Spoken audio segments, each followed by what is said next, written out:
Good morning, early risers.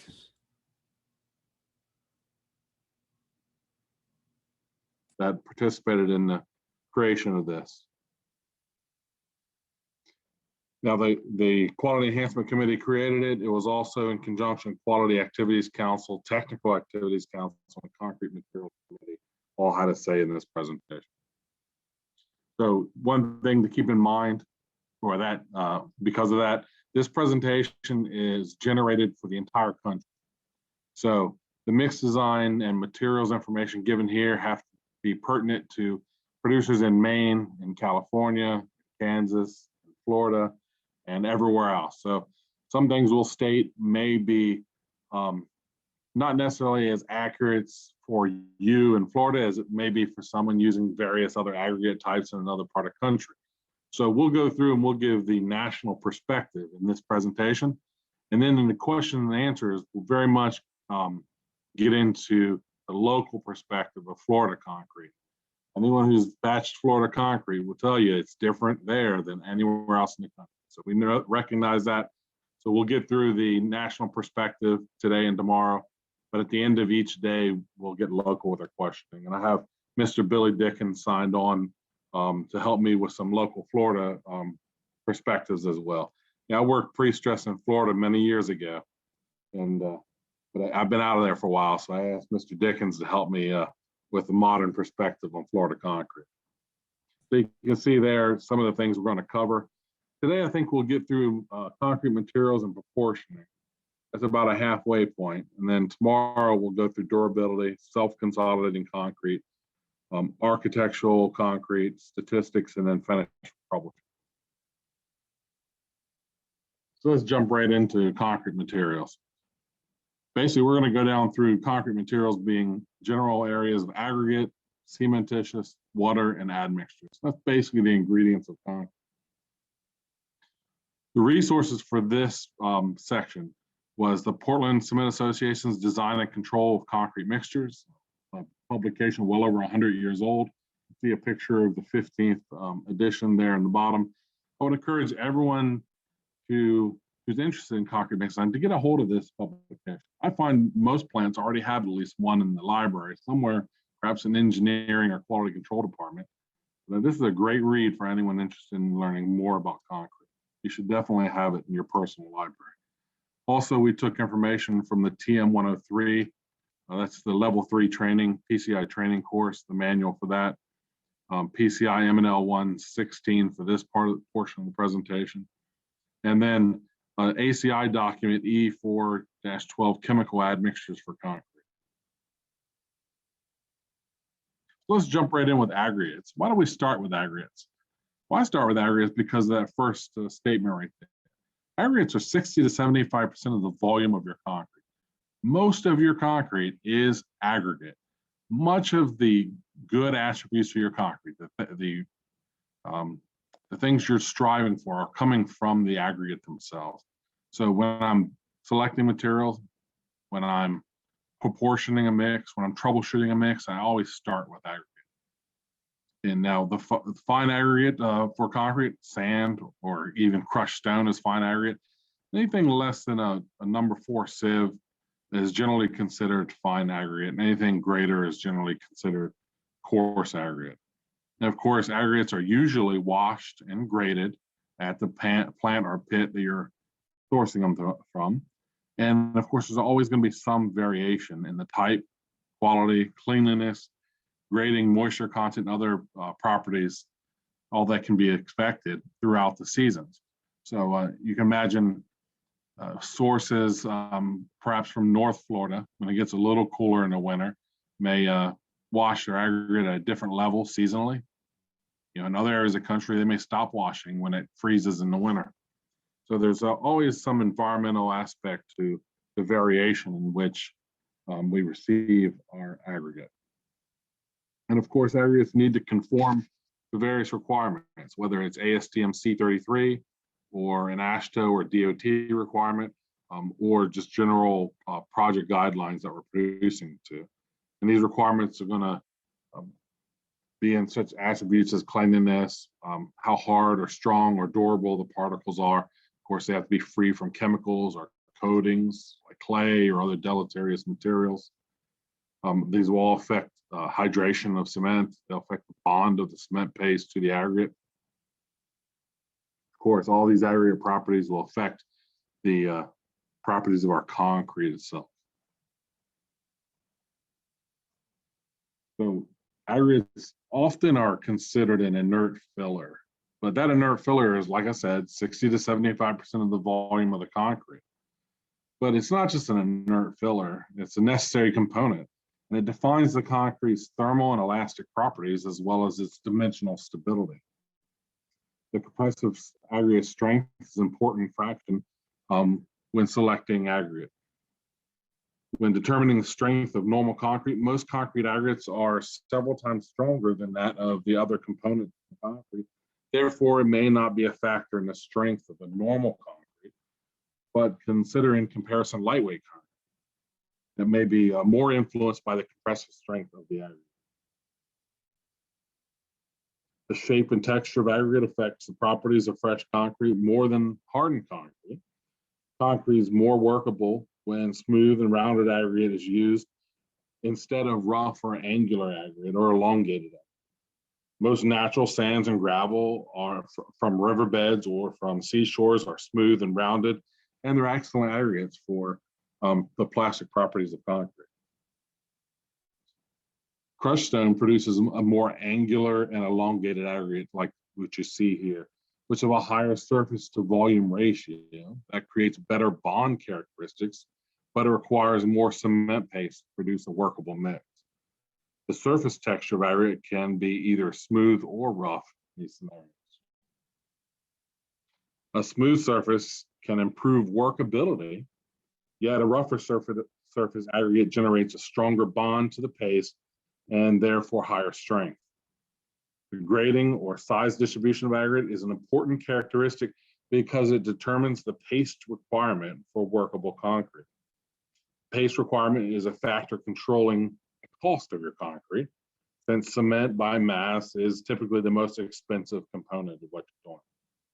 It's therefore desirable to minimize the amount of paste consistent with the production of the concrete that can be handled, compacted, finished, all while providing necessary strength and durability. The required amount of cement paste is dependent upon the amount of void space in our fresh concrete.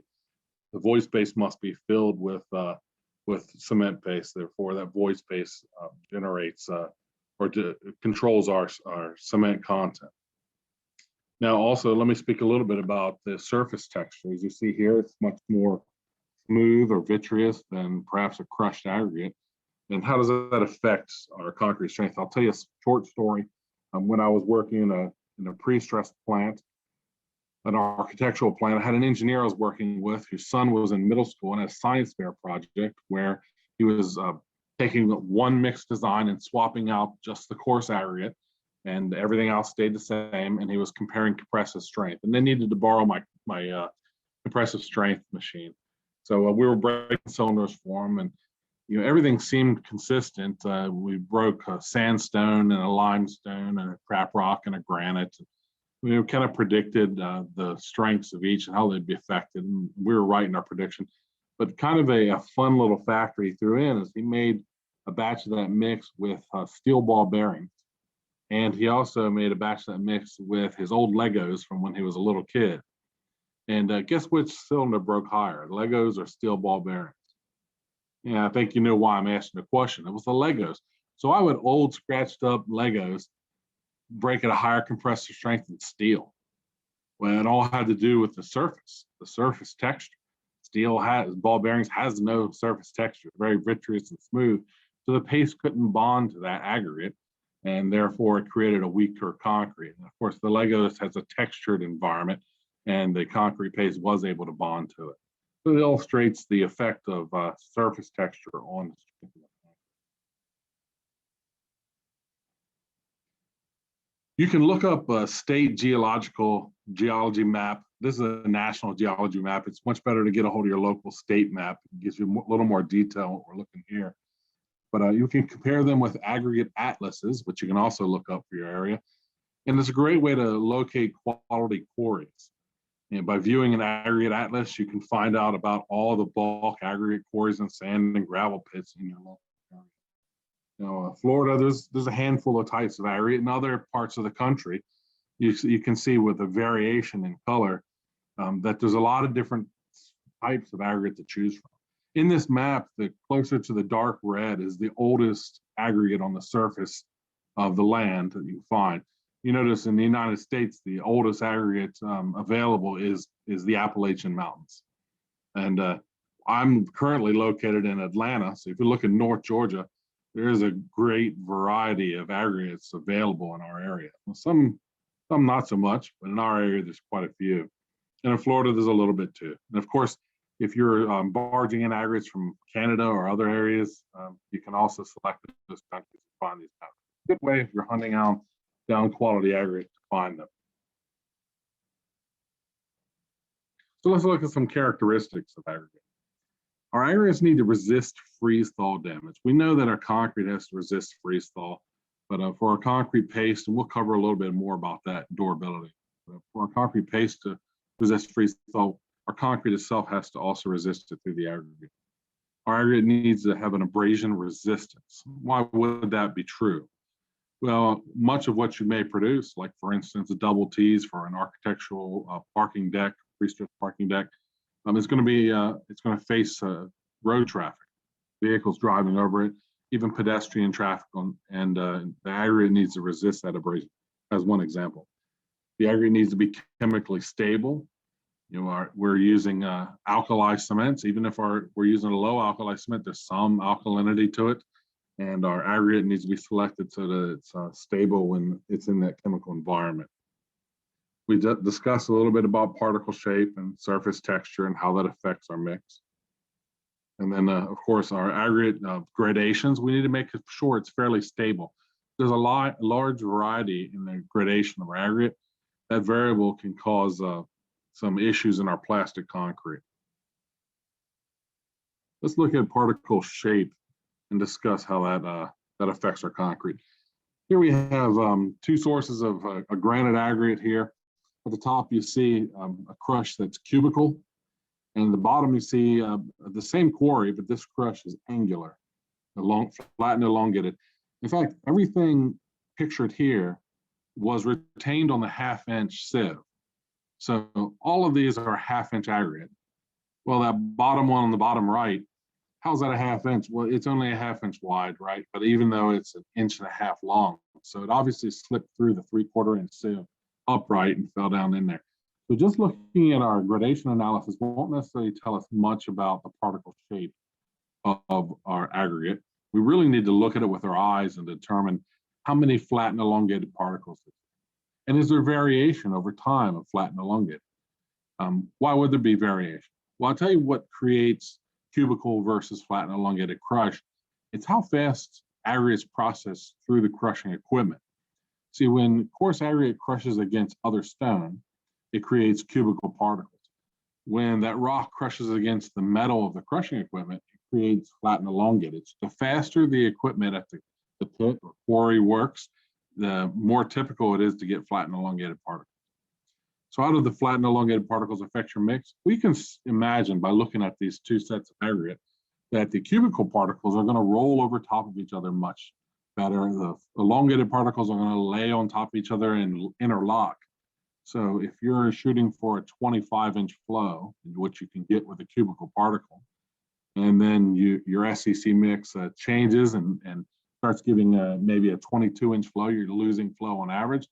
One thing I would look at is the aggregate particle shape change in my materials. We also need to look out for deleterious substances in our aggregate. This will come in many forms, right? These are small organic impurities. This can affect our set time, our hardening. It can cause deterioration. It certainly affects our strength. Where can we find organic impurities from? Well, if we have a wet sand that sets in place for a long period of time, sometimes algae can grow in that sand. We want to monitor our aggregate sources that if they're setting for any amount of time, that they're not growing organic materials. Also, if you're in an area with deciduous trees, like North Florida, We keep the trees and weeds away from our aggregate stockpiles, keep the leaves from falling in it or grass is growing up on it. Ultimately, we want to keep organic impurities away from our material. If there's any material finer than the number 200 sieve, so it's typically retained on your pan, that affects the bond of aggregate to paste, which of course that bond will have an impact on your compressive strength. It also increases the water demand. Anything finer than that number 200 sieve is going to soak up some of your batch water. So if there's a variable there, if you get a little sometime and more another time, it's going to start swinging the water demand of your mix, requiring you to adjust the water or the admixture. Of course, several lightweight materials that may be in our aggregate, not lightweight aggregate, but other lightweight materials like coal or lignite or clay in certain areas of the South. Clay is quite prevalent. These are going to affect the durability, wear resistance of our concrete. They're also going to impact the effectiveness of our admixture. The presence of lignite or pyrite or clay in our aggregate will make certain admixtures less effective. Of course, friable particles or any soft particles that'll break up, these can affect the durability and strength of our concrete, specific around batch time. So the longer our concrete's in the mixture, the more those soft aggregate particles break down. This, I think, is pertinent to Florida with some softer limestone. So if we batch typically 2.5 minutes and we expect a certain strength, and then we leave the concrete in the mixture, maybe something's wrong out on the plant, we can't discharge, it's in the mixture an extra 5 minutes. It may be good to monitor the strength of that mix. With softer limestone aggregate tends to break down. This affects water demand, it affects strength of our concrete as well.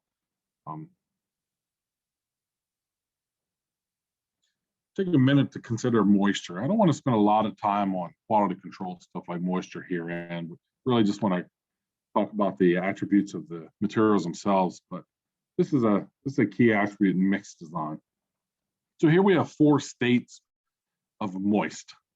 On the left, we have oven dry. Now this is a stone that has no water on its surface and no water inside whatsoever. Let's say we put it in an oven for a day and completely bake the moisture away. That's oven dry aggregate. Now, one to the right is air dry. This is a rock that's been just sitting outside, maybe in the sun and the wind, and there's no moisture on the surface. It even looks dry to the touch. It just has some moisture inside of it, but not completely filled. Now, the next is saturated surface dry. So this is an aggregate that has absorbed all the water it can absorb. It cannot absorb any more, but it's dry to the touch, SSD. And of course, all the way on the right is moist. It's absorbed and it has free water on the outside of the aggregate.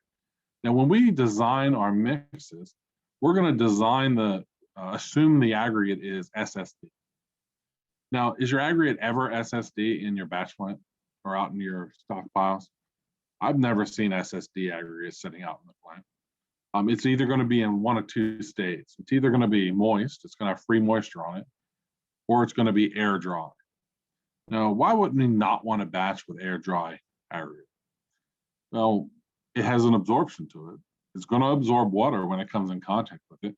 If we put that in our batch plant, in our mixer, what water is it going to absorb? And it's going to absorb your batch water, taking water away from the workability of the mix. And it's never exactly the same absorption.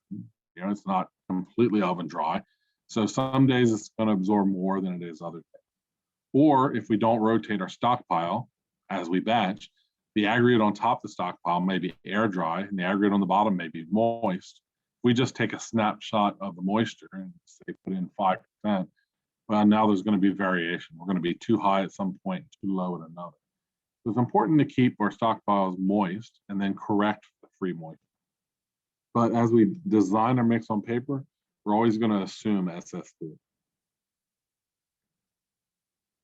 Another attribute of aggregates that we need to understand is specific gravity. And in fact, an attribute of every material we design around. So look at the statement at the bottom. This is what specific gravity is. It's the weight of any given material compared to an equal, compared to an equal volume of water. So we look up there on our scales. On the right, in the pinkish color, we have a 1 cubic foot box of water. that 1 cubic foot box of water is always going to weigh 62.4 pounds at room temperature. So the specific gravity is 1. That's what all specific gravities are based on, the unit weight of water. Now we look at our stone to the left in the bluish box. The stone, exactly 1 cubic foot of stone. Now that's not of individual rock or aggregate. Let's say we could cut stone out of the quarry with no cracks or voids or anything in it. It's a solid 1 cubic foot of stone. Now you'll never have that, but that's what we're assuming here. And that 1 cubic foot of stone now weighs 168.48 pounds. So our unit weight of water is 62.4. You'll have that memorized by the end of today. And our stone weighs 168.48. Well, that's 2.7 times greater than that of water. So the specific gravity is 2.7. 2.7 times more mass than an equal volume of water. Everything has a specific gravity. Cement, we're always going to assume to be 3.15. Steel specific gravity is 7.85. Your specific gravity is a little less than 1. That's why you float when you jump in the ocean.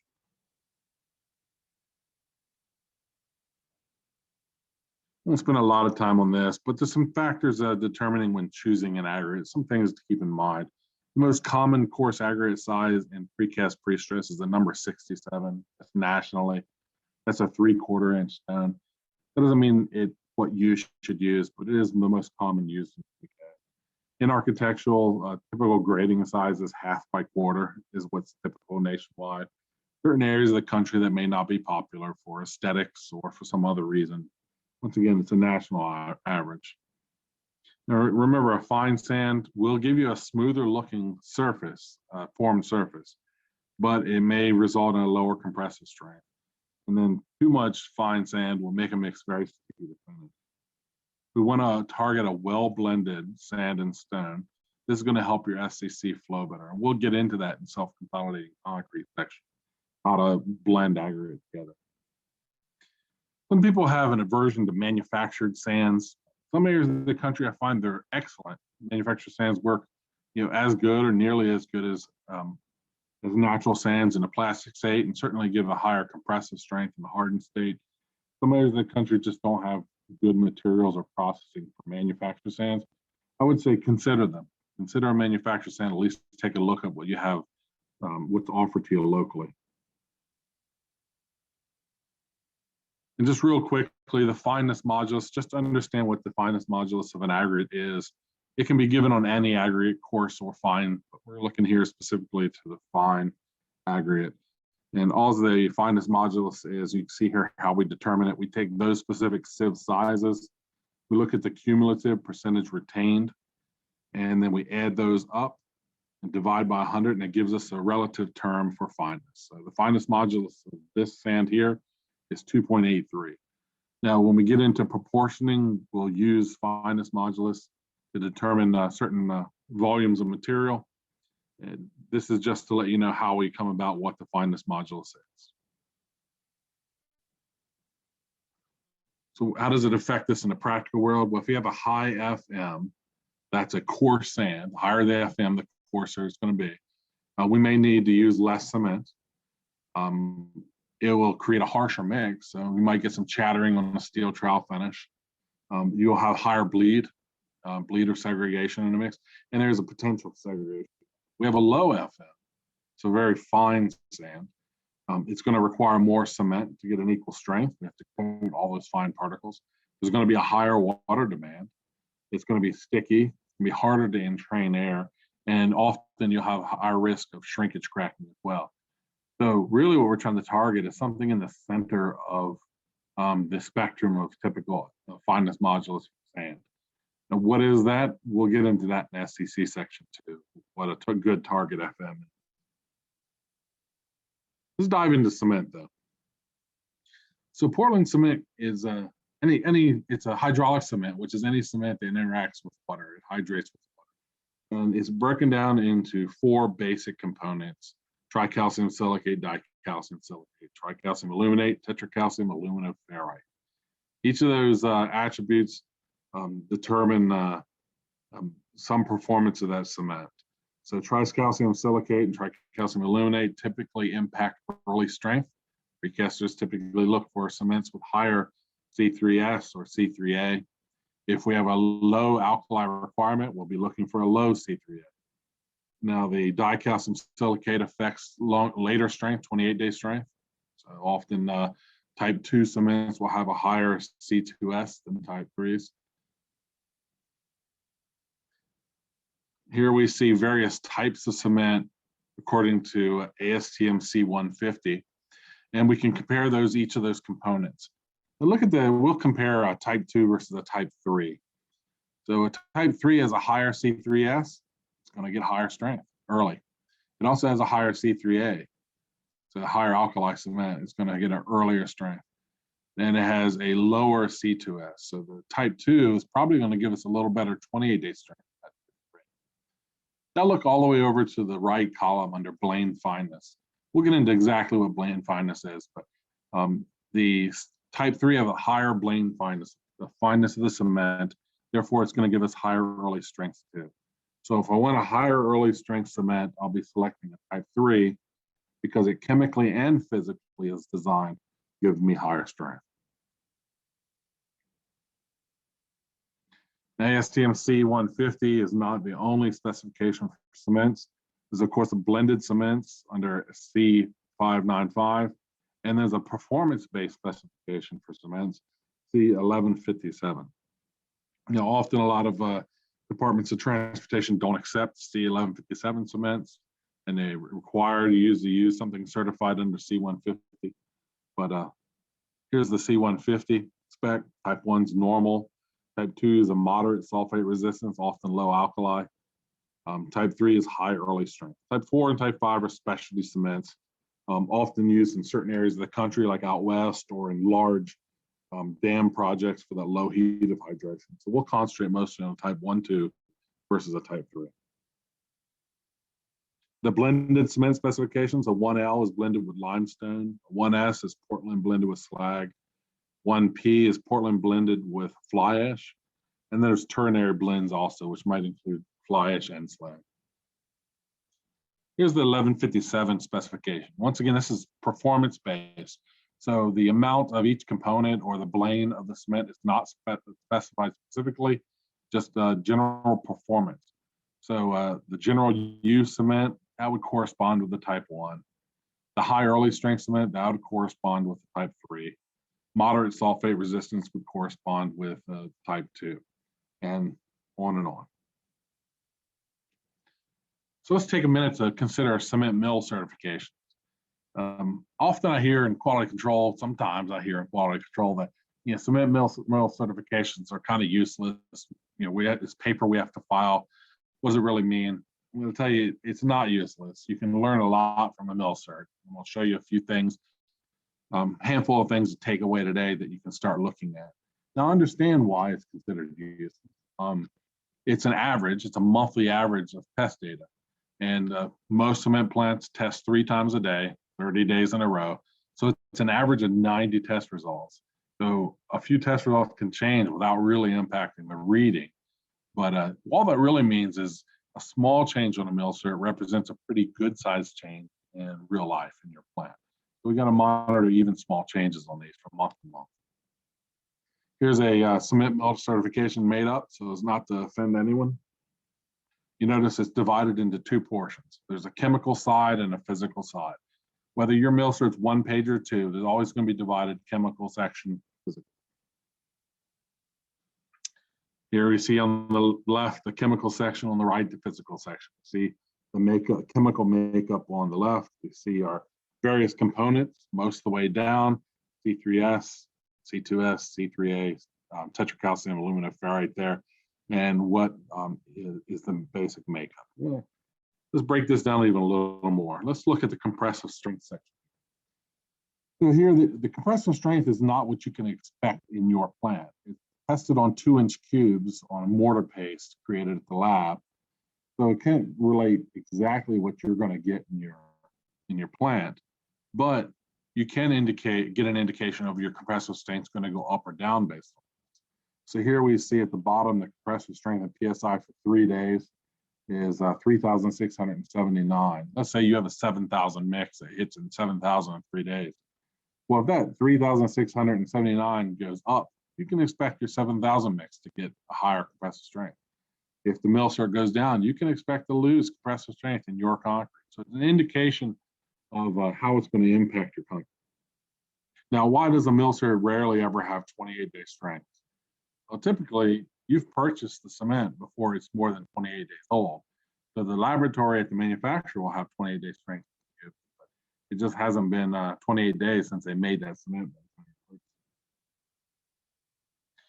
Now, here's something I would request. This does not come on a mill cert, but every cement producer supplies this at request. That's the ASTM C917 report. So one thing to take away today is call your cement manufacturer today or tomorrow and ask to see the 917 report. If you're having trouble with cement, they're likely to take you more serious when you start asking for this. What this is a breakdown of individual strength tests. So instead of an average of 90, it's each individual strength that they've conducted. Now, what will that tell you over the mill cert? Well, it starts to give you an idea of how wide the variation of strength will swing. It gives you a clearer picture than an average of 90 tests. So one thing you definitely should take away is start asking for the 917 report from your cement. So back to our mill cert. Now let's highlight the fineness under the physical section. So fineness is reported in two ways, and that's the passing the 325 sieve and then Blaine fineness. So Blaine fineness is measured as the surface area of the cement particle, right? And this relates to reactivity, the set time, the early strength, and then ultimately the 28-day strength as well. So once again, measure of the surface area, and that relates to the fineness of the cement. What is the Blaine? The higher the number, the finer the cement. How does that affect it? Well, you notice that picture down there, my favorite candy when I was a kid, atomic fireballs. I'll give you an illustration. When I was real little, my younger brother and I, we loved these big atomic fireballs. We put them in our mouth and see how long we can hold it in there and then challenge each other for this heat. And then one day, my mother got us these really small atomic fireballs. So we thought we'd cram the same amount in our mouth. We crammed a bunch of it in our mouth. We had to spit them out. We couldn't hold it in our mouth anymore. Now, the little fireballs have the exact same cinnamon recipe as the big fireballs on them. So why were the little fireballs hotter than the big one? By the way, you can do this at home. The little fireballs are hotter than the big one, even though they have the same cinnamon recipe on them, because there's more surface area on a smaller particle. Therefore, there's more exposed cinnamon in our mouth than on one large ball. So the type 3 versus type 2 is similar, right? The equal mass of type 3 particles is going to have more surface area, and therefore it's going to get hotter than the type 1. And that's how we can get higher early strength with a finer cement. Now, the 325 mesh is the other point on the mill cert that measures fineness. This literally is a sieve. You know, you use a 50, a 100, a 200 sieve on your analysis of your sand. This is a 325 sieve. And it's the amount of material that's retained on the 325 sieve when we run cement. So let me read these sections because this is very important, I think, here. Coarse particles that remain in the sieve play a small role in hydration and strength. So they're not really affecting the reactivity of your cement. So if we use the 325 mesh in conjunction with the Blaine, we look at them both together, it gives us an indication of a particle size distribution of our cement. What does that give us? If we have a very high Blaine and our 325 mesh is low, it means that there's a large amount of superfines in our concrete, and these have a tendency to be prehydrated clinker, right? These are not reactive particles. They've already reacted in the process of manufacturing the cement. So their presence is detrimental to your concrete. So once again, if you have a high Blaine and a low 325, you have a lot of inert powder in your cement that's not really reacting when you mix it into your concrete. So one way I use this practically is if my compressive strength goes down in one day, and it's also down in 28. So my compressive strength is down early and late. Then I'll look on my mill cert and see if my Blaine is trend high and my 325 is trending lower than average. And it doesn't take much to reflect this. Remember, it's an average of 90. So any trending up of Blaine and down of 325 may indicate that there's inert powder in my cement. It's less reactive than what it has been in the past. So the way you can use that mill cert to track down an issue of strength. So back to our mill cert. Let's focus on the VICAT set time, early and later sets. So here's the VICAT apparatus for measuring set. And all we're really done is puncturing a sample of the cement until it's reached a certain compressive strength. And then we record the minutes that it took for that concrete to set. See here, the initial set time is 99 minutes. The final set time is 195 minutes. Now, that's not the set time of your concrete. That's the set time of the cement paste in the cement laboratory. But it can give you an indication of what's happening with your concrete. So if this VICAT number goes up, it takes longer to set. You can expect your concrete to take longer to set. How much longer? You can get a feel for that over time. Just know as this number trends up, it's going to take longer for your concrete to set. If it trends down, your concrete's going to set faster. Now, what does that mean for you in a plant? Let's say you're producing a double T or something you have to finish, and your screed goes over the surface of that pre-stressed member, and your finishing crew knows that they have to come bull float a certain minutes later and have to put a broom finish on it a few minutes after that, and they've gotten used to that timing. Well, if this VICAT number on the mill cert changes, your set time is going to change. It's going to throw off your finishing crew. The time between the screed and the bull float and the broom are going to vary as the set time varies. So it's important to monitor that, whether you're reacting to a problem in the plant or proactively looking at your mill cert to see if you're going to have an issue with finishing. Now back to our mill cert, and we're going to focus in here on the Na equivalent. That's the alkalinity of our concrete, right down here. The Na equivalent, as a percentage here reported, is a percent alkalized. So the percent alkali of this cement is a 0.49. So anything under a 0.60 is considered low alkali cement. Anything over that 0.60 is a higher alkali cement. What does that affect in our concrete? So high alkali cements typically have a better early strength. So high alkali, better early strength, typically lower ultimate strength. And then higher alkali cements may require less air entrainment or less chemical to get your air entrainment. They also change the performance of your high-range water reducers. Specifically, polycarboxylate-based high-range water reducers are dependent on the alkalinity of your cement.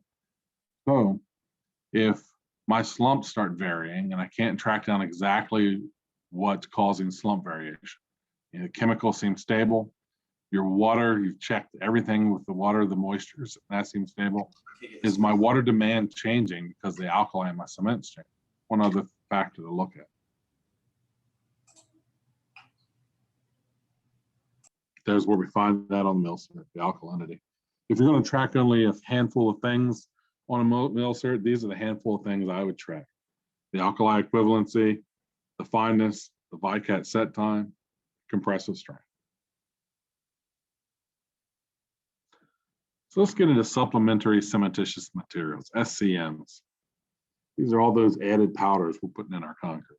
We'll just focus on a few of them. Here in the picture, we have silica fume and metakaolin and calcined shale and a number of items, but we're going to specifically focus on 3, and that's going to be ground granulated blast furnace slag, fly ash, and silica fume. A few notes on fly ash. This is the most widely used SCM in concrete. It's a waste byproduct of the coal burning power plants. Literally the ash flying around and collected at the top of the stack. This will add rheological properties to our concrete. Fly ash works great in self-consolidating concrete. It can contribute to instability in the air void matrix. It can. There's a lot of refined fly ashes which have a lot less problem with this than they used to in the old days. Still, some fly ashes can contribute to instability in our air. It can protect our concrete from alkali silica reactivity with the proper dose. Typical dosage is 10 to 25% of our total cementitious. And then, of course, fly ash adds to the durability of our concrete. Slag is a waste byproduct of the iron industry. It's the slag that comes up when we melt down iron ore. It can protect the concrete from ASR with a proper dosage as well. Recommended dosages are usually somewhere between 20 and 50% for structural, and even in architectural, 15 to 35%. And of course, it adds to the durability of concrete. Now, some advantages of slag. You can tell this slide might be a little old. It says it may be cheaper than cement. Maybe. It reduces the heat of hydration, for sure. And that might be good. Reducing heat of hydration might be good for us. And it might also slow down or retard our concrete. It improves sulfate resistance, reduces ASR potential, and has a higher strength at later days. So it's important to know what grade slag we're purchasing, whether it's grade 80, grade 100, grade 120. Those grades are basically, if we batch 35% slag in our concrete versus straight cement, how much more strength can we expect at 28 days? So grade 120, we can expect 120% of our initial strength by using 35% slag. We'll look at grade 80. Our strength would go down by using a grade 80 slag. Grade 100, there'd be no change in strength. So if we're using slag to give ourselves a boost at 28-day strength or 56-day strengths, we should make sure that we're using a grade 120 slag. What are the disadvantages of slag? Well, it can be another variable. It may be a higher risk for drying, shrinkage, or scaling if we use slag. And in cooler weather, it can retard our early sets. Now, important thing to know if you haven't used slag before is that it can cause this green or blue discoloration when we first strip our concrete. It usually lasts from a few hours to a few days, and then it bleaches out in the sun and the air. But when we initially strip our forms, it'll be a little blue-green spots on it. We can see slag is typically around the same blame fineness as type 3 cement, making it very good to use in self-consolidating concrete. It's another fine powder. Fly ash is divided into class C and class F. We'll get into a little bit of what that means. But fly ash is a quintessential pozzolan. So what is a pozzolan? What's a pozzolanic effect? Well, slag is a pozzolan and it's cement. Fly ash is just a pozzolan. This reacts to the calcium silicate hydrate and the free lime in the concrete process, and it creates more calcium silicate hydrate. So it bonds to free lime and makes concrete more concrete. And that's the pozzolanic effect. Now, fly ash is not cementitious. If you accidentally did straight fly ash mix, it would never set up. It'd dry out, but it wouldn't set. Slag actually has some cementitious properties. So class C fly ash, they're derived from western coals. Typically the coals pulled out of the ground west of the Mississippi get turned into class C ash. And then the opposite is true. Class F ash is from coals typically quarried from the east of the Mississippi River. Class C ashes are tan or buff in color. They have a higher calcium content. This often means we can use higher replacement rates of a C ash than we can an F ash. They have a low loss on ignition, so they typically have less problems with air entrainment. If a fly ash will have problems with air entrainment, it'll be less with a class C than a class F ash. Now, it's not as effective as F ash in resistance to sulfate attack or alkali silica reactivity. Whereas class F ash is a darker gray color, has low calcium content, and we're using a lower compressor or lower volumes, has a higher LOI, it could potentially have an issue with air entrainment stability. And then typically it has an increased resistance for sulfate attack and resistance to alkali silica reactivity. A few words about silica fume. Silica fume dosages are all over the place. It may be used as low as 3 to 5% in some areas, maybe specified up to 10. I've seen 12%. Typically, silica fumes are used in 2 instances when we need very high compressive strength. They can definitely give us a big boost in compressive strength. Probably more often it's designed into a mix for durability. So we can create extremely durable concrete with silica fume. Now, we'll make our concrete very sticky and very difficult to finish. And it'll require a significantly higher dosage of our chemical admixtures. So air entrainment, retarder, water reducers, any admixture we're putting in our concrete, we're going to have to increase our dosages significantly when using silicone. Now, interesting thing about silicone, if we're using as little as 3%, it can actually add to the flow of an FCC mixture. So a small amount of silicone film will add to the fluidity of our concrete. Once we get above 3%, it starts restricting it quite a bit, and that's when our admixture doses really go up. Let's look at water. Now, any water that's safe to drink is typically safe for use in concrete. So well water is and city water is a great source of water for concrete. Some waters that aren't fit to drink still may be useful in your concrete. And I gave two charts here taken from ASTM C94. A PCI document says that we can use gray water or processed water, or water not potable, if they conform to this specification. So just be aware. PCI also requires you to have your water tested every 5 years, whether you're getting it from the city, the well, or even if you're pulling it out of your own wastewater pit. Your water has to be tested and it's maintained in the quality control department, but your water needs to conform to these standards. Now, if it conforms to these standards, you can use a certain percentage of wastewater. How much wastewater can you use? Well, if you test your compressive strength of your concrete, you can use as much wastewater that you can, up to a point where it affects your compressive strength at 28 days by 5%. So if you want to use 50% wastewater, as long as that doesn't impact your compressive strength significantly, there's nothing saying you cannot use that much wastewater. So really, it's determined by the point at which it starts affecting your compressive strength. Now, the most significant factor affecting strength of concrete, early strength and 28 days, as well as the most significant factor for durability, is your water cement ratio. How much water per pound of cement? We can mathematically calculate that based on the statement. Water divided by cement or cementitious material is a water cement ratio. We've known this for, let's see, it was 1902 when Duff Abrams wrote the first research paper on water cement ratios. So we've known for 119 years that the guy with the water hose pumping a little extra water in the concrete was doing the wrong thing. 119 years our industry has known that's wrong. So let's keep the water cement ratio tight to design. That's the biggest impact to your strength and the durability of your concrete.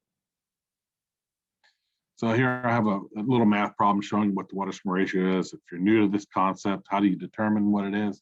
Your gallons of water divided by 8.33, that's how much a gallon of water weighs. 26 gallons times 8.33 is 217 pounds of water.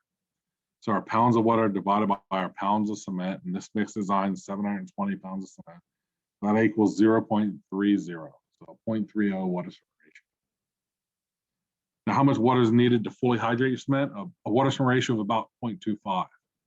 So under a 0.25, you're not hydrating all of your cement. Now, there may be a reason why you batch that low, but just know at below a 0.25 water cement ratio, not all of your cement's being hydrated. What's the typical water cement ratio for pre-stressed?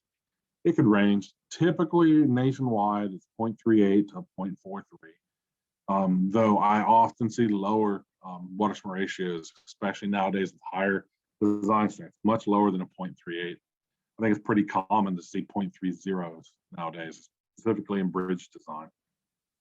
And I see some water cement ratios a little higher than that. A 0.45 is probably your maximum water cement ratio.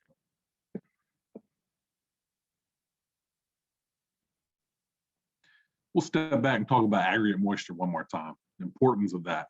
Remember, the aggregate moisture, the moisture or water coming in with your aggregate is part of the batch water. It has to be calculated as such.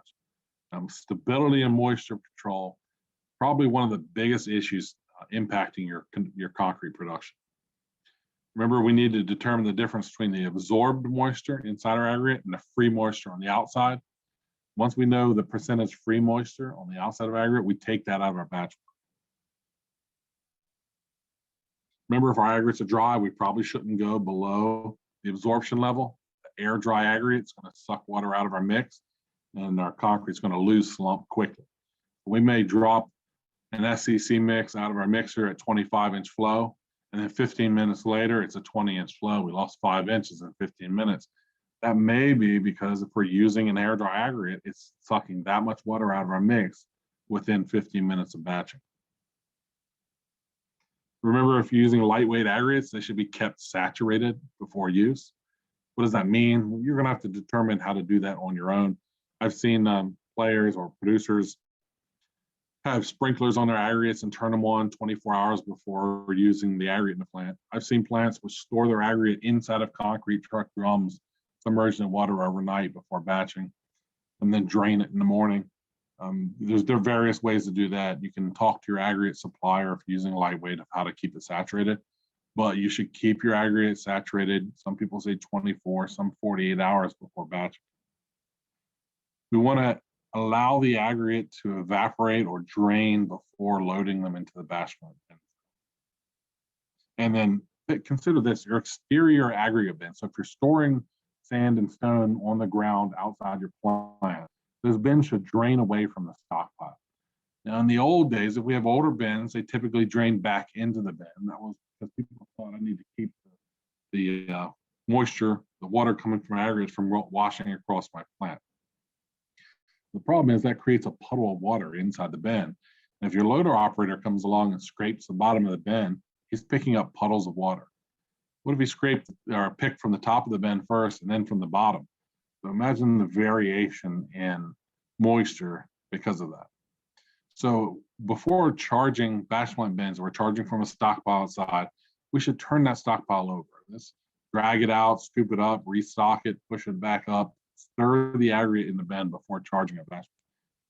Extremely critical to do that. You know, a moisture probe in our mixer in our aggregate bins is only accurate as you set it up to be. Often they're reacting to that. And if we have a huge variation in the moisture going into the system, it's going to be harder for them to keep a stable reading. So we set them up for success by stirring our aggregate before charging the bins and never scooping, dragging the bucket along the bottom of the bin. Want to keep it about a foot off the bottom of the bin when loading aggregate. Look at these sand bins right here. This is an aggregate bin above a batch plant filled with some sand. Now, we went out early in the morning and our QC guy tested the sand moisture about 5%. They told me it was 5%. A batch concrete. Well, that bottom, each one of those dotted lines represents a scoop of sand that came up from the loader. The bottom section there, that was left over from yesterday. Now remember, I entered at 5% moisture in my computer and I batch concrete. Well, it comes out really wet because what was sitting in the bin overnight was 7.5%. Moisture drained down to the bottom, and now I got a really wet load. So my guys on the plant floor commenting about my wet load, first load out of the day. So I tightened it back up. I had a 5 entered. I'm going to enter it in as a 3% moisture. So then what happens? Well, what he loaded up that day, that was 5.5%. QC was right. It was 5% moisture. Well, now I tightened it up, so that load is going to be still going to be a little wet. I'm going to react to that. Well, the moisture comes down because the loads have been setting up there for a while. So now I got a tight load. Next one comes along.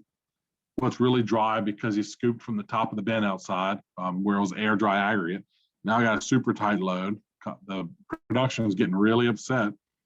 I got some wet ones and some tight ones back and forth. Why can't I get this slump correct? And then so it's 2.5%. I know it's 2.5%. I correct it.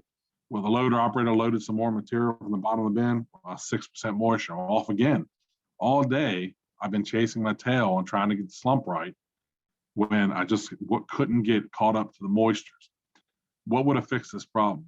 Well, stirring the bins and keeping the loader bucket a foot off the bottom of the bins when I charge my aggregate. I'm setting myself up for success on moisture measurement. But even if you're using a moisture probe, it's going to be reactionary to what's happening out there. You set yourself up for success for slump consistency by managing your aggregate stockpiles. So think about that. The person who probably has the biggest impact on your slump consistency day in and day out is your loader operator. Who's charging your aggregate into your batch plant? That guy has bigger impact on your slump consistency than anybody else.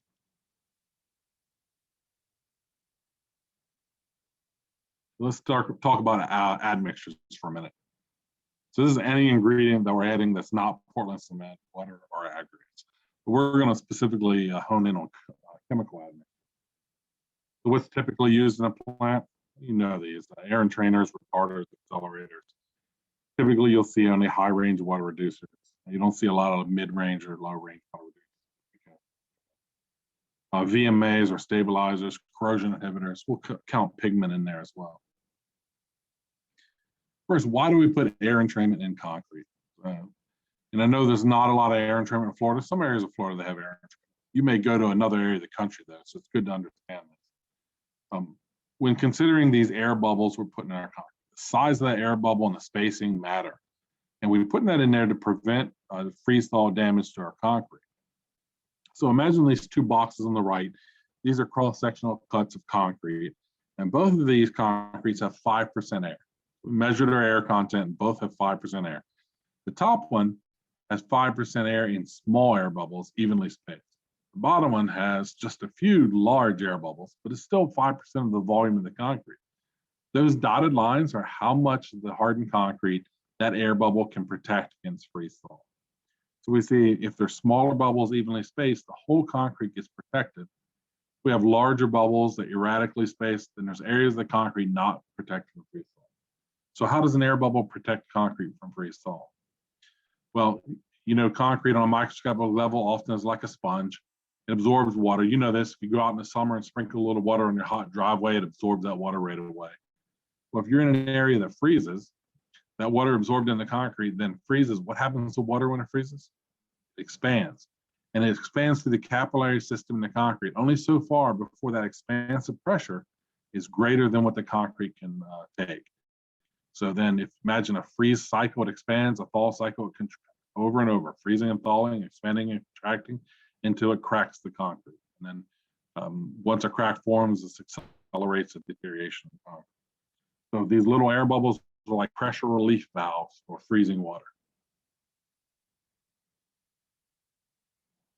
Let's talk a little bit about your super plasticizer, high range water reducer. These terms are interchangeable. These can reduce water content for anywhere from 12% to 30% to some now 40, 45%, very aggressive high range water reducers.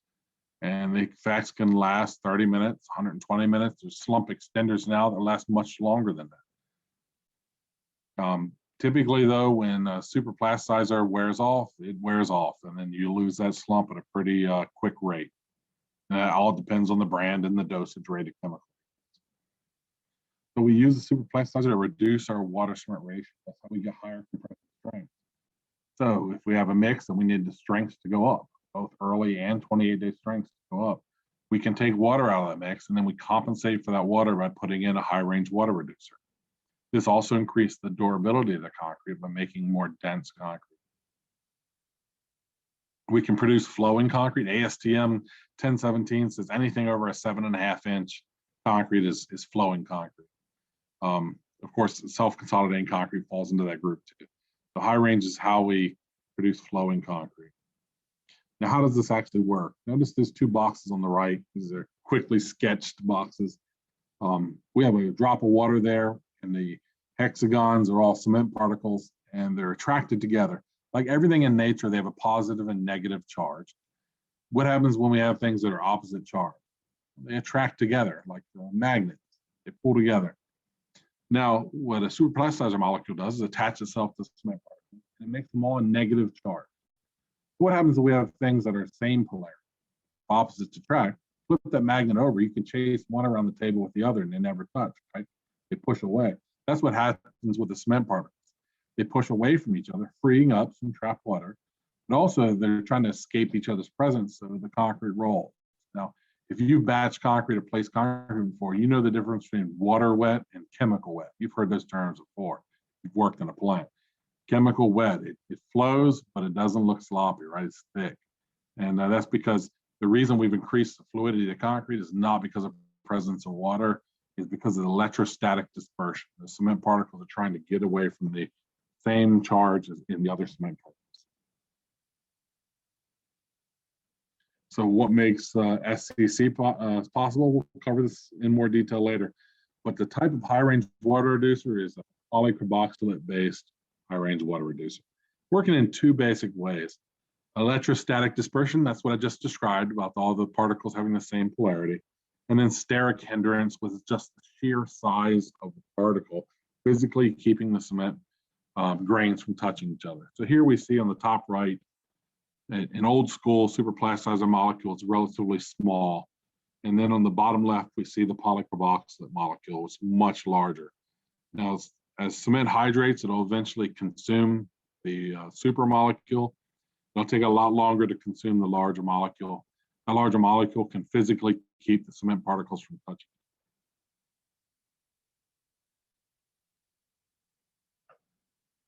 So our dosages of all of our admixtures, they all depend on a lot of variables.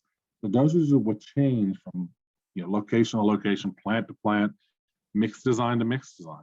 So if you swap up cementitious materials or aggregate types for, say, an architectural mix versus a structural, your dosage rate's likely to change on all your admixtures. Now, when we call out dosage of admixtures, there's two ways to talk about how much admixture we're using. One is ounces per hundredweight, and the other is ounces per yard. Ounces per yard is pretty obvious, isn't it? How many ounces you put in the yard of concrete. Probably more accurate way to designate it is ounces per hundredweight. That's how many ounces per 100 pounds of cementitious material. So if I'm using 1 ounce per hundredweight, and I have 700 pounds of Portland cement in the mix, well, that's 7 ounces per yard. If I want to use 1 ounce per hundredweight, and there's 800 pounds of cementitious in the mix, well, that's 8 ounces per yard. So we can get a more consistent idea of performance of our admixtures when we talk about them in ounces per hundredweight.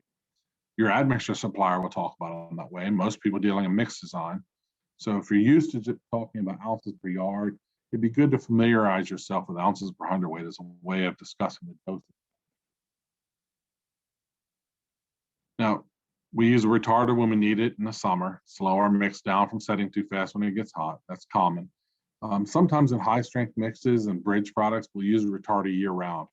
Probably typically in Florida, most of us are using a retarder year round. Accelerators, there's two types of accelerators. Of course, you're always using a non-chloride accelerator, but there's hardening versus set accelerators.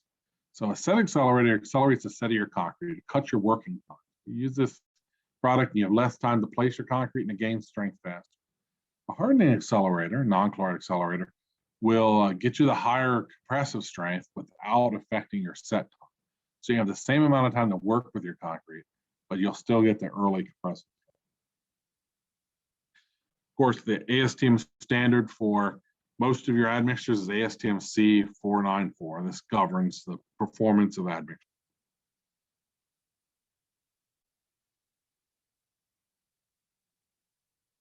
Now, if you're evaluating an admixture, you should check all the performances and determine what effects it's going to have on your plastic and your hardened concrete. So, for instance, you want to determine what effect it has on your slump, your initial slump, yes. But you should look at slump loss too, or slump retention. How long will it affect, give you a work time to work with your concrete? How does each admixture affect your air? Not just your air entrainment agent, but other admixtures too. Your fed time, your strength, how much shrinkage and permeability, durability factors of the concrete. When evaluating admixtures, we want to evaluate everything, not just slump and air. Now, as a rule of thumb, all your admixtures should be added to the concrete separately from each other, or at least most of them.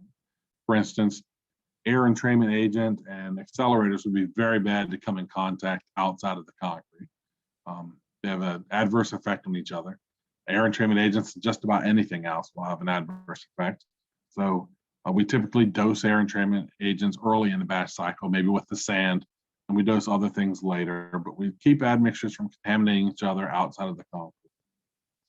Now, a great free resource, I think, if you wanted to know more about admixtures than almost anybody you run into, is this ACI educational bulletin E4-12, Chemical Admixtures for Concrete. I'd encourage everyone to get this free resource. If you go to aci.org, the bookstore, ACI's bookstore, you can get this document as a PDF for free. So I encourage everyone to download the free PDF for chemical admixtures for concrete and read up on this. You'll get a lot more detail than what's in here. A safety concern. In a precast plant, you should never use calcium chloride accelerators. Calcium chloride accelerators deteriorate steel quickly, that's rebar. It deteriorates strand very quickly. There's been accidents and collapses within the United States because of the presence of calcium chloride in pre-stressed units, even small amounts of calcium chloride. Now, if you asked your admix supplier to bring you some calcium chloride accelerator, he would tell you no, he doesn't want the liability either. So where would you come in contact with? Well, you buy other cementitious materials. You might buy bagged grout. Does the bagged grout contain calcium chloride accelerator? You should definitely read up on the ingredients of what you purchase to make sure they don't contain calcium chloride. Also, if your batch plant goes down, if you ever had a scenario where you've purchased ready-mix concrete to get through a day or two until you fix your batch plant, if you ask a ready-mix producer for accelerator, guess what he's going to bring you? Calcium chloride. So if we're buying ready-mix concrete, we want to make sure we insist on non-chloride accelerator, not calcium chloride. I want to keep that out of our plant for good. Now, accelerators are used to achieve high early strength, but they can lower a 28-day strength. This is true with everything to do with concrete. The faster we gain strength, the less we gain overall. So accelerating our concrete with heat or with chemicals or with a type 3 versus a type 2 cement, anything we do to increase our strength gain will give us lower 28-day strength. Now, this might not be significant for every mix because you overshoot your 28-day strength and you can stand to lose a little bit. Yeah, okay, but maybe you can't. So just know anything you do to accelerate your concrete will lower your 28-day strength. The opposite is true too. Anything you do to slow down your strength gain will give you more strength in later days, 28 or 56 days. I had a project that was an architectural project I was working on, and certain beams and columns were initially spec'd at 7,000 PSI. We produced them. Well, they weren't. That wasn't good enough. They changed the design. It had to be 10,000 PSI. Instead of resubmitting the mix design, which my 7,000 mix was averaging about 8,000. Instead of resubmitting the mix design, we cast those pieces on a Friday morning. We used chilled water. It was not winter, but it was cool outside. We used chilled water. We used a lot of retarder. We made sure we cured properly, and we let them set for about 4 days. It took that long to set up. When we got the 28-day strengths on those, they were exceeded 10,000 PSI because we knew the longer it took to gain strength, the more strength we would gain at 56 days in that example. Now, often we see corrosion inhibitors spec'd in concrete. They protect the reinforcement steel from corrosion. Typically, calcium nitrite is the corrosion inhibitor we would use. They can also act as non-chloride accelerators, whether you intentionally use them as an accelerator or if they're spec'd in just for the durability factor in the middle of summer at a high dosage, maybe 4 or 5 gallons a yard. Just know you're adding an accelerator to your concrete in the middle of summer this way. So you're going to have to offset that, probably with a retarder. And then, of course, there's hydration stabilizers. These admixtures act like super retardant, right? They freeze the hydration process of cement for a period of time. They're a lot more predictable in performance than a regular retarder. It's an engineered molecule, pretty linear in their behavior. So 2 ounces of 100 weight does something, 4 ounces of 100 weight typically doubles that. It's a pretty predictable performance out of a hydration stabilizer. Of course, be aware there are shrinkage reducing admixtures. We come into an issue with drying shrinkage or any kind of volume change in our concrete. We can address that with an admixture. And then a viscosity modifier, also known as a stabilizer or VMA. They make our concrete more cohesive. They typically bond the water within the concrete so it can't bleed out, so we get less segregation. This may come in handy with an SCC mix. They are not necessary to create SCC mixtures. They may come in handy for them though. And quickly, when we're storing the admixtures, we want to make sure that we monitor the shelf life. If they call for agitation, we make sure we keep agitation on them. And we want to prevent any kind of contamination. So make sure our tanks are well labeled and maintained. Are our admixtures compatible? We can determine that, but really we should be asking our admixture supplier about compatibility with each other and other materials. The quick notes on sequencing. mentioned before, air entrainers typically need to be discharged early, whether on the fine aggregate, the best place for them to be discharged as the sand is going into the mixer, or in a waterline stream is probably the next best place. But we want to make sure they're not really touching other admixtures before they enter the concrete. Our polycarboxylates or PCE water reducers, if we add them up front, they're a little easier distribution through our concrete so they wet out faster. Typically, that may mean we have a higher dosage the earlier we add them in our batch, but the longer we'll retain slump. If we put that PCE-based water reducer on the tail end, we can get a lower dosage, but it might not hold slump as long. So you determine where you want to put it based on the performance you're getting, and trying to keep a cost-effective low dosage. Don't really need to hold slump much longer than the lower end of the range of that super. Then we'll delay our addition of the super. And then, of course, if we need to hold slump longer and we can afford the higher dosage, and we add them closer to the front of the batch. Let me see how we're going. Okay, right on schedule. So that was materials. That's our basic building blocks. Now we're going to talk about proportioning. Proportioning is the math of piecing the building blocks together to create a yard of concrete. So when we talk mixed design class, most people just think of the proportioning. But this whole course is very holistic, from selecting materials to portioning them together like this to evaluating their performance in public. So the standard method of proportioning mix is covered in the ACI document 211. We're going to basically go through 211 relatively quickly and then discuss some more mixed design features after that. Give me 1 second. Let me take about 30 seconds. I need to grab a drink.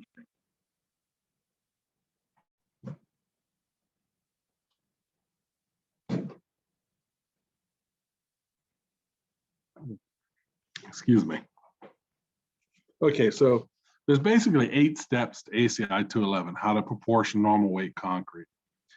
In a pre-stress plant, this is a good document to understand as a basis of where mixed design, absolute volume mixed design comes from. You're probably not going to break open a book and follow this method on designing your mixes very often. But let's go through it for a basic understanding. So step 1, ACI 211 has you start by selecting the slump of your concrete. We all know how to measure slump. If you're in this class, I'm sure you know how to measure slump and what it's there for. We also need to know our nominal maximum aggregate size. So if we're using a number 67, that's a 3/4 inch aggregate size, right, by the ASTM table, which will be provided here. Oh, there it is. So here we have a 67 most of the way down the chart, and we see the gradation that follows. But a 67 is a 3/4 inch stone. So we've selected our slump. We've selected our aggregate size. What do we do with them? Step 2 is we're going to determine our mixing water. So this is with a 3/4 inch stone, we see circled in red, and a 3 to 4 inch slump, we see that's 290 pounds of water that for an air entrained mix, and the recommended air content's 5%. You can already see where this becomes less useful for precast pre-stress, right? Look, the highest slump is 7-inch slump in here. Most of us are using much higher slump than that. Now, what's our maximum water treatment ratio? Well, in a precast pre-stress environment, typically it's going to be 0.40, as you see there. That's exposed to sea and saltwater sulfates. So in Florida, you're always going to be around that. So you're rarely ever going to see a mix above a 0.40, probably 0.38 in order to stay below that number is the typical mix. But you can be lower than that. In pre-stress, your water treatment ratio is often defined by early strength.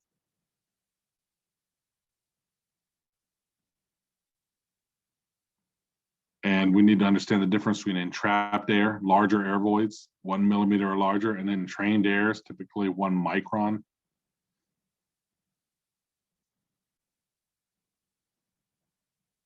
What's our exposure? So our freeze thaw exposure, or do we have a moderate exposure? So these determine our water cement ratio as well. Certain products are considered severe exposure to freeze thaw. Of course, you're not in a freeze thaw exposure zone at all in most of Florida. Now we know our water content, what aggregate and slump we want. We determine our cement content. So here we have a compressive strength. Let's say our compressive strength is 5,000 PSI. In air and trained concrete, it says we need a 0.40 water cement ratio. And then we determine our cement by our mixed water divided by our water cement ratio. So if it was, let's see, what is it here?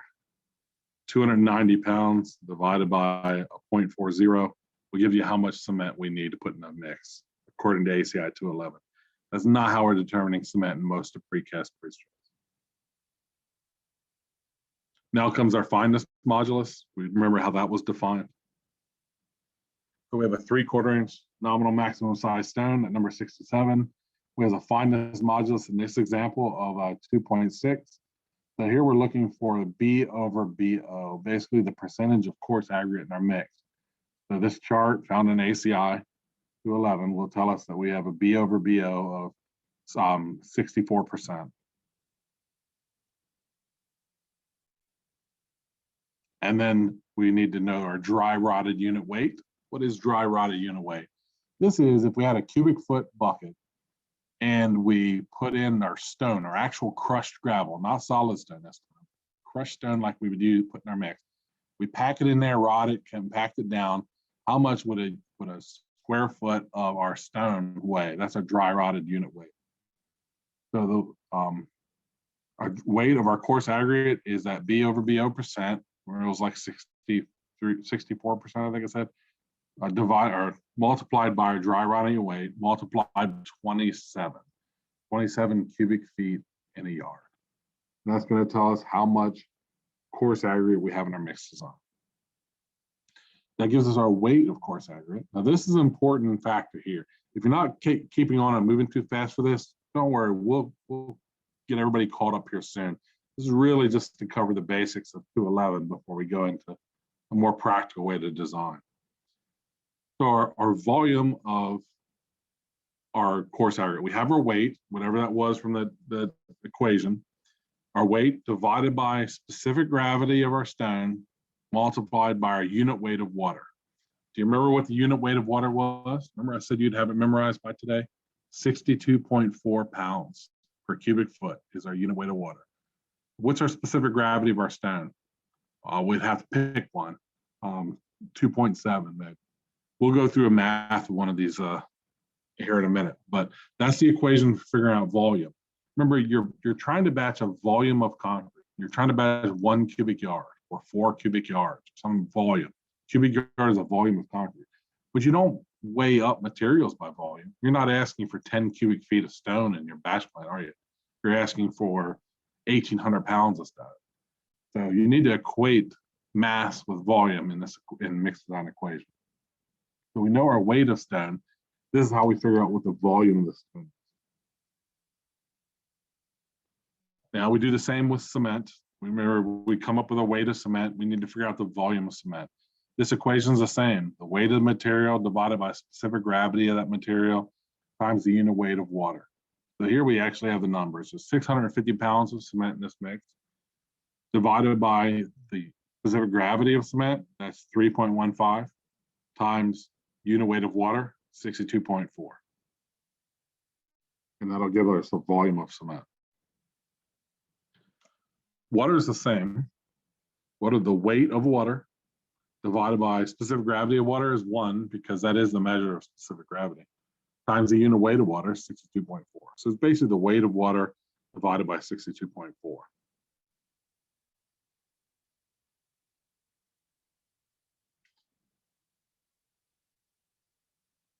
We did our coarse aggregate. Our air,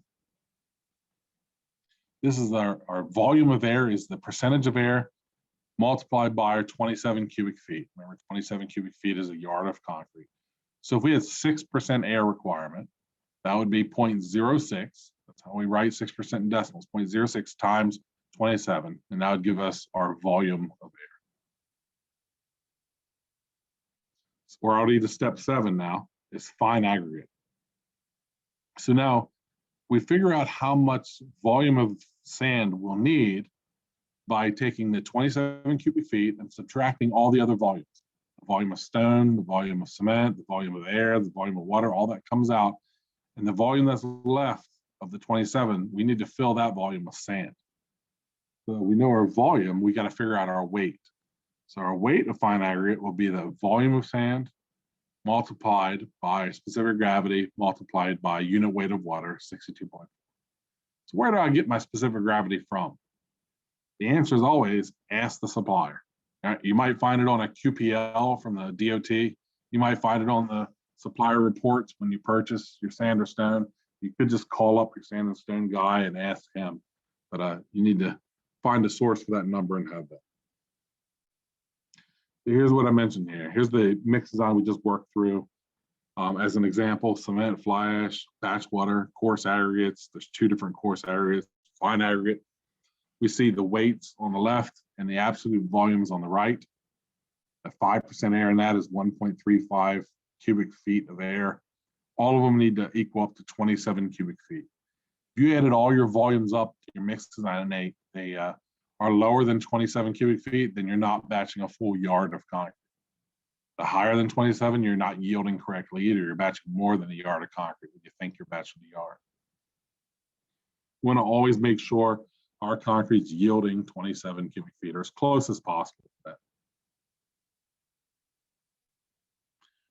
Let's think about yard of concrete in a different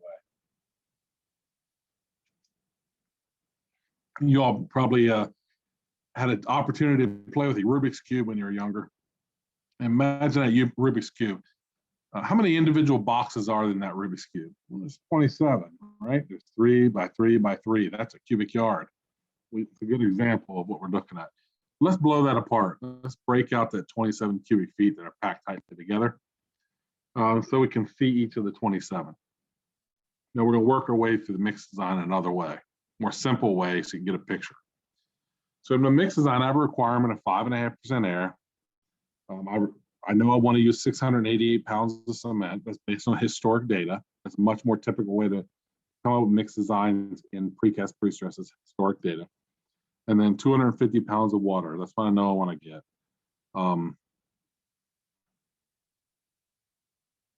So first step, what we're going to put in here is air. So 5.5% air is written as 0.055 multiplied by 27 cubic feet is 1.485. So about 1.5 of those cubic foot boxes are going to be air. Notice in the bottom box, you see some air in there. How about the water or the cement? 688 pounds cement. So a shortcut to that math problem is 688 divided by the specific gravity of cement, 3.15, divided by unit weight of water, 62.4. So that's 3.5 cubic feet of cement. So you see I filled that in, another 3.5 boxes filled with cement. I'm basically filling 27 boxes that make up a yard of concrete. So now let's go down to water. 250 pounds of water divided by the unit weight of water, 62.4, is 4 boxes. So I fill up 4 boxes with water. I only got 2 more materials. For the sake of simplicity, I'm going to make this a 50-50 sandstone mix. I hate 50-50 sandstone mix. It's too much sand, but I'm going to do it for simplicity in this example. So 18 cubic feet remaining to fill up. I'm going to put 9 cubic feet of stone and 9 cubic foot of sand. And now I've filled every one of those 27 boxes with something to make up 27 cubic feet or 1 yard of concrete. Now this is a form, I believe Deep had sent this out to everybody who signed up for the class in a Excel document. I put it on here to try to work through this. It's a great tool for teaching yourself mix design. Now you might say, well, I'll just use an Excel spreadsheet. Good, you should use an Excel spreadsheet. This is much too time consuming not to use an Excel spreadsheet. I encourage you to use that. Use calculators, use Excel, sure. What if your Excel spreadsheet breaks? You need to know how to do this, the mathematics here. Or when you get advanced enough, you'll want to make your own Excel spreadsheet in a way that it works for you instead of relying on someone else's. But you need to understand the mathematics of this portion. So let's work through it. So Hey, Paul. Yes. Hey, Paul, sorry to interruptions. I put in the chat the 4 files that that Paul had forward, and I think I sent out to most of you guys. But just in case, if you look for it, it's on our website called myfpca, myfpca.org. And you scroll down the front page. I just put the 4 documents on the website that you can download as well. Great, thank you. Thank you, Paul. Yeah, there's going to be a few class handout materials you guys can look for after the class, and this is a good one to have to work through practice mix design. We'll work through it. So I'm going to base my selections here at Paul's pre-stress plant on historic data. We've been open 50 years, so I got a lot of data with my suppliers, and I know exactly what I need for my mix design.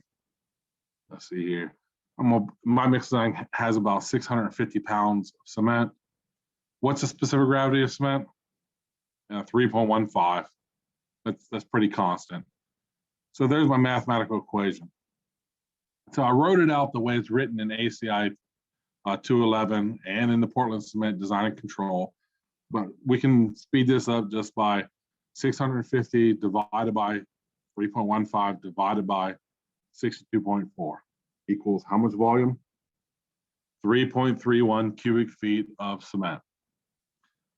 Now I have some slag in my mix, 130 pounds. What's the specific gravity of slag? Well, ask your supplier. Mine says it's 2.2. So now 130 divided by 2.2 divided by 62.4, 0.95 cubic foot of slag in the mix. No silica fume in this mix. How about my water? My mix design is 285 pounds of water.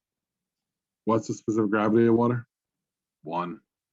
So 285 pounds divided by 62.4, 4.57 cubic feet of water.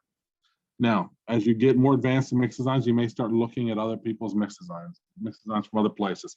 In the early days of self-consolidating concrete in the late 1990s, I started looking at mix designs from Europe on SCC, and this really threw me for a loop. Water cement ratios, they were reporting as like 1.2. And I was thinking, 1.2, that's crazy. But the way water cement ratios are reported in Europe are typically by volume, not by weight. So a typical mix design here might be 0.38. You look at the volume of water versus the volume of cement in this mix design. So by volume, there's a greater amount of water than there is cement, whereas weight is opposite. So I just throw that in there in case you start looking at Asian or European mix designs. The water cement ratio looks off. It's probably because it's by volume, not by mass. On with the design. Coarse aggregate, I'm gonna have 2 coarse aggregates in here. 1,000 pounds of the first one. What's the specific gravity of stone? I asked my supplier, he said it's 2.75.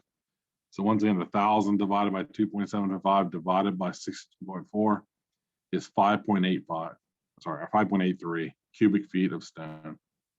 I also have another coarse aggregate in there with a different specific gravity. So if your coarse aggregates are from the same quarry, they're likely to have the same specific gravity. That's determined by the makeup of the material, not by the crush. So if I have a number 57 and a number 89 coming out of the same pit, they probably have the same specific gravity, if not very close. Different pits, even if it's the same crush, it's kind of a different specific gravity. Do math, 4.78 cubic feet. Now I have over 10 cubic foot of stone in this mix. That's pretty, that's a lot of stone specifically for an SCC mix. 5% air, well, I write that as 0.05. So 0.05 times 27, 1.35 cubic foot of air in my mix. Now my next step is to add all those up, right down the list. So if I add all those up, I get 20.79. So the next step down to figure out the volume of my fine aggregate is 27 minus 20.79 equals 6.21. So I need 6.21 cubic foot of sand to finish off my mix design. go to the bottom line. We'll move that 6.21 down there, times the specific gravity of my sand. My supplier told me it's 2.63 in my case. So 6.21 times 2.63 times 62.4 equals 1019. So now I have my mix design. So 1019. That's a harsh mix design. Has a lot of stone in it. I run this design and I find, I've been running it for a while, and I find I have some problems. I need to make some adjustments to it. So look at the adjustments I make to the design instead of starting from scratch. I'm going to change the cement. See there, I went from 650 to 600 pounds of Portland. So now I'll redo that equation. My cubic foot changes. So instead of 3.31 cubic feet, it's 3.50. I also reduce my slag, which changes my volume of slag. I have to change my water to maintain the water cement ratio. So I lower my water content, give me an equal water cement ratio. That changes my volume of water. Coarse aggregate, I don't like using two, and it's too much stone, right? I need a lower volume of stone because it makes it too harsh to flow. So I'm going to go with 1650 as my weight of just this one coarse aggregate. It changes it from 10 point something. I took about a cubic foot of stone out. The less stone, I simplified to just my one coarse aggregate, lowered my cementitious, changed my water cement rate, or kept my water cement ratio constant by changing my water content. Of course, now I add all this up and it moves from 20.79 cubic feet, 18.9 cubic feet. So I go through the same equation to figure out my volume, and I need now 8.1 cubic foot of sand. So see, almost 2 cubic foot more sand required in this mix because of the changes I made. So I go through my bottom line, redo that equation. Now my sand content's gone up 1329. So with historic mix designs, if we need to update them over time, this is probably how we're going to be making most of our mixes. Taking mixes you already have experience with and adjusting them to improve their performance in this manner. Want to work in metric? You also, on that the sheet that Deep gave you the link to, I have the metric form as well. Just follow it in the same way. I find metric mix design much easier.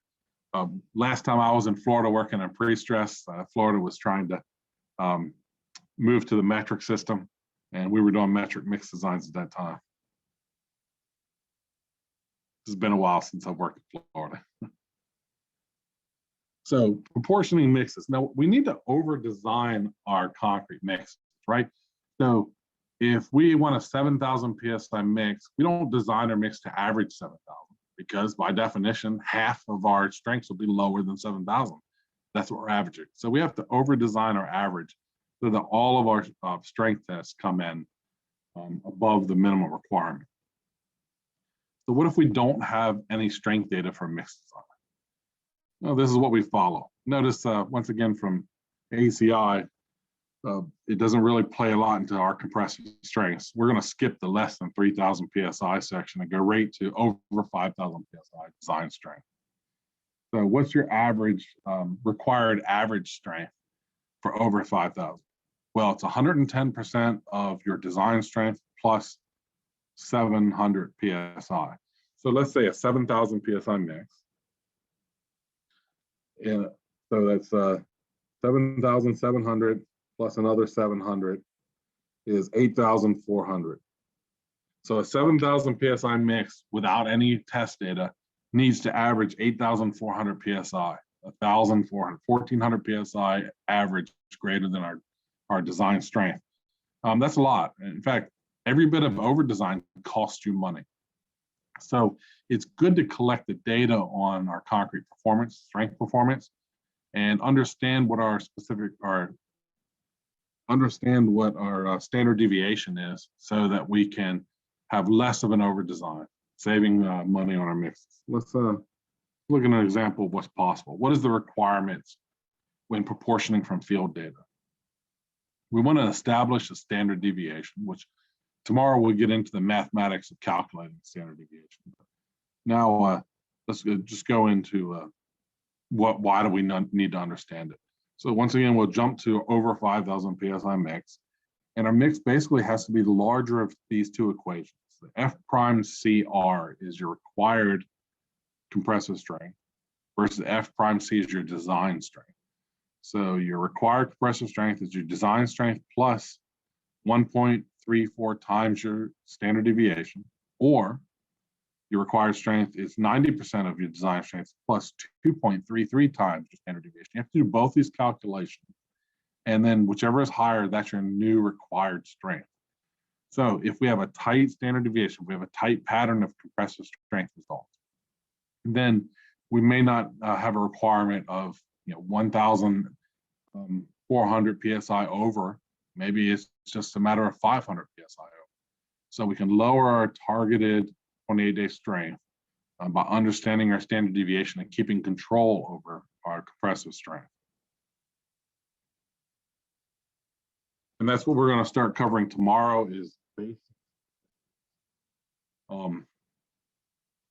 We'll get into that, and this is pretty much the halfway point.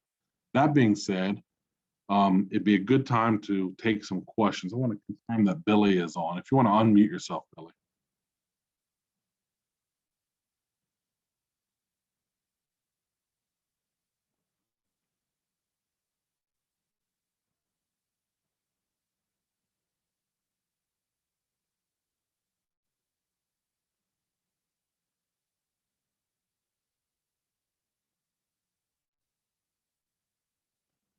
Okay, he may not be on just yet.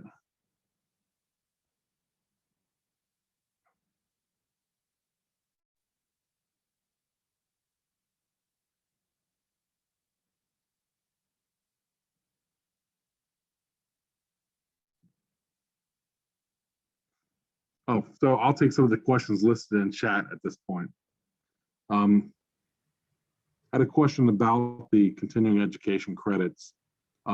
You don't need to continue to collect them for this course. That's pertaining to the PCI architectural certification of AA or AB.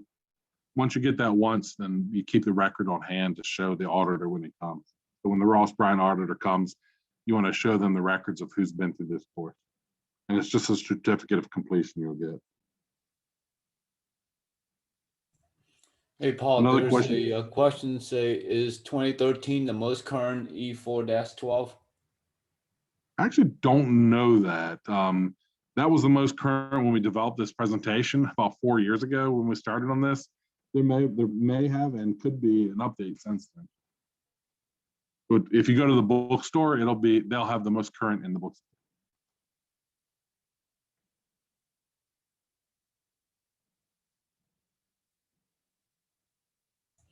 If anyone has any question for Paul, you can unmute yourself and simply ask, or you can put it in the chat box and I can bring it up.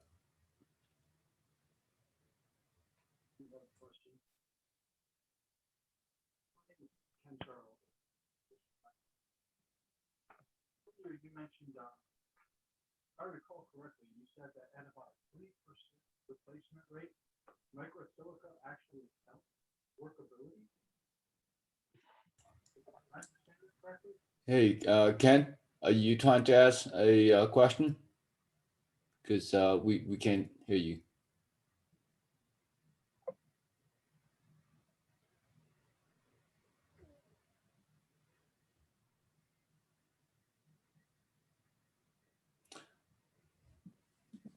Yes. Well, Paul, it didn't seem like anyone else has any other questions. So is this kind of conclude our first day? And then we'll start back tomorrow at 9 again? Oh, I have one question just showed up from Ken.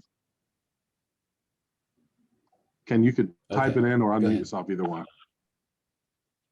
Ken said he has a question, but I think he's having a problem with the audio. Maybe you can, oh, there it is.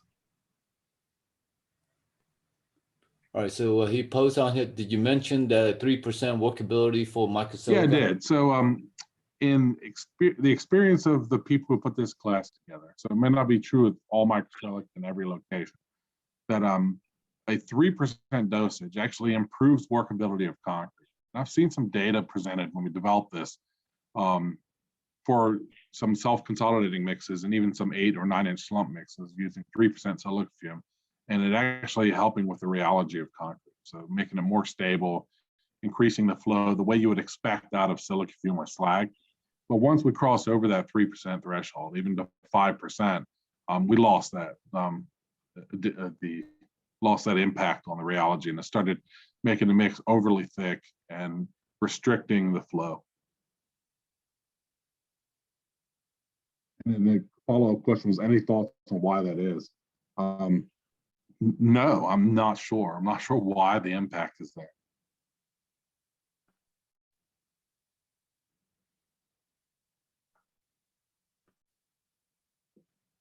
But I don't think we often see this, because I think it's real rare to see as dosage as low as 3%.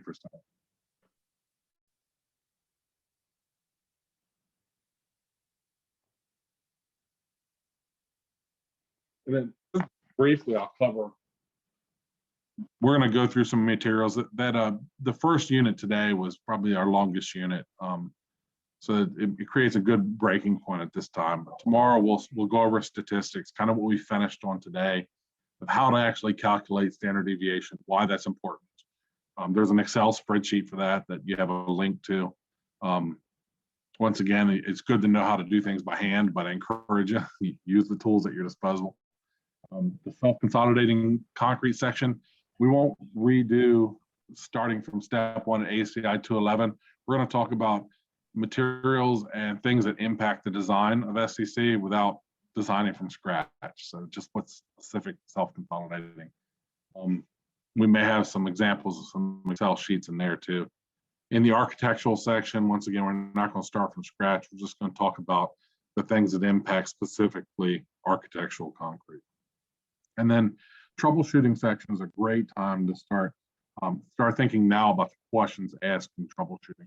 We'll go through a few attributes that may impact your concrete, but it's a good time to think now if you have something you're working on that you need some help with, to ask during that section. But that's what we'll cover tomorrow at the same time. All right, excellent. Thank you, everyone, and we'll see you guys back here tomorrow at 9 o'clock. Thank you. All right, thank you. Take care.